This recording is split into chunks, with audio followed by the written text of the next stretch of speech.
The Saving of the Tin Woodman. When Dorothy woke up, the sun was shining through the trees. "We must go and look for some water," she said to the Scarecrow. "Why do you want water?" he asked. "To wash my face and to drink," she replied. "It must be difficult to be a real person," said the Scarecrow thoughtfully, "for you have to sleep, eat, and drink. However, you have brains, and it is worth a lot of trouble to be able to think." They left the little house and walked through the trees until they found a little river of clear water. When Dorothy had finished eating, drinking, and washing, she was surprised to hear a strange noise nearby. "What was that?" she asked quietly. "I don't know," replied the Scarecrow, "but we can go and see."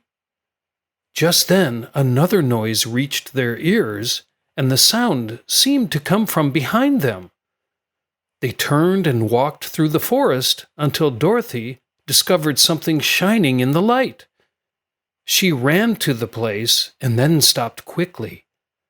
One of the big trees had been partly cut through, and standing beside it, with an axe in his hands, was a man made completely of tin. "Did you make that noise?" asked Dorothy. "Yes," answered the Tin Man, "I did. I've been making noises for more than a year, but no one has ever heard me before or come to help me." "What can I do for you?" asked Dorothy gently, because the man's voice made her feel sad. "Get some oil and oil me," he answered. "I cannot move my legs or arms. If I am well oiled, I shall soon be all right again. You will find some oil in my house." Dorothy found the oil and then asked him where she should put it. "Oil my neck first," replied the Tin Woodman.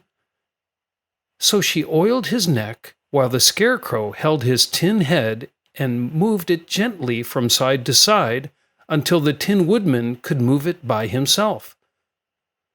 "Now oil my arms," he said. So Dorothy oiled them, and the Scarecrow moved them carefully until they were as good as new. The Tin Woodman was very happy because he could now put down the axe. "Now, if you will oil my legs, I shall be all right once more." So they oiled his legs until he could move them freely, and he thanked them again and again. "I might have stood there always if you had not come along," he said. "So you have certainly saved my life. How did you happen to be here?" "We are on our way to the Emerald City to see the Great Oz," she answered, "and we stopped at your little house for the night." "Why do you wish to see Oz?" he asked. "I want him to send me back to Kansas, and the Scarecrow wants him to put a few brains in his head," she replied. The Tin Woodman thought for a moment. Then he said, "Do you suppose Oz could give me a heart?" "Why, I guess so," Dorothy answered. "It would be as easy as giving the Scarecrow brains." "True," the Woodman replied.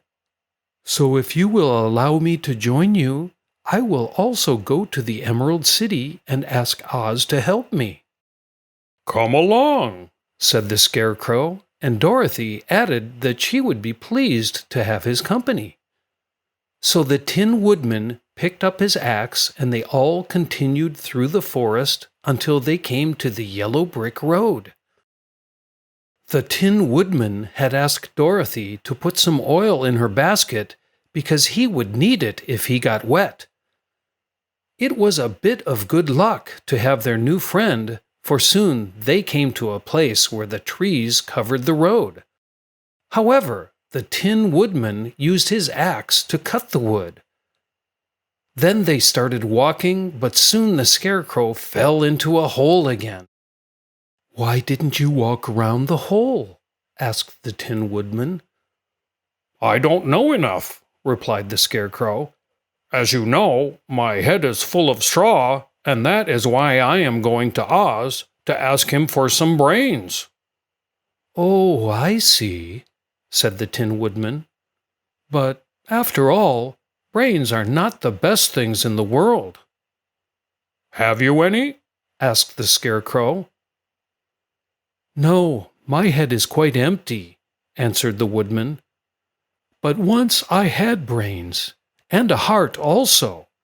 So, having tried them both, I would much rather have a heart. And why is that? Asked the Scarecrow. I will tell you my story, and then you will understand. So while they were walking through the forest, the Tin Woodman told the following story. I was born the son of a woodman who cut down trees in the forest and sold the wood.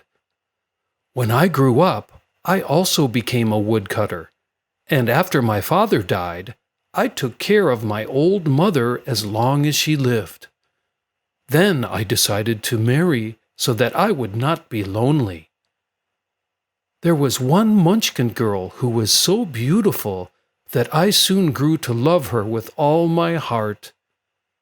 She promised to marry me as soon as I had enough money to build a better house for her. So I worked harder than ever. But the girl lived with an old woman who did not want her to marry anyone. She wanted the girl to stay with her and do the cooking and cleaning. So the old woman went to the Wicked Witch of the East and promised to give her 2 animals if she would stop me marrying the girl. So the Wicked Witch made my axe fall and cut off my left leg. This seemed to be a great problem, for I knew a one-legged man could not be a woodcutter. So I went to a tin maker and asked him to make me a tin leg. But this angered the Wicked Witch of the East, for she had promised the old woman I would not marry the pretty Munchkin girl. When I began cutting again, my axe fell and cut off my right leg.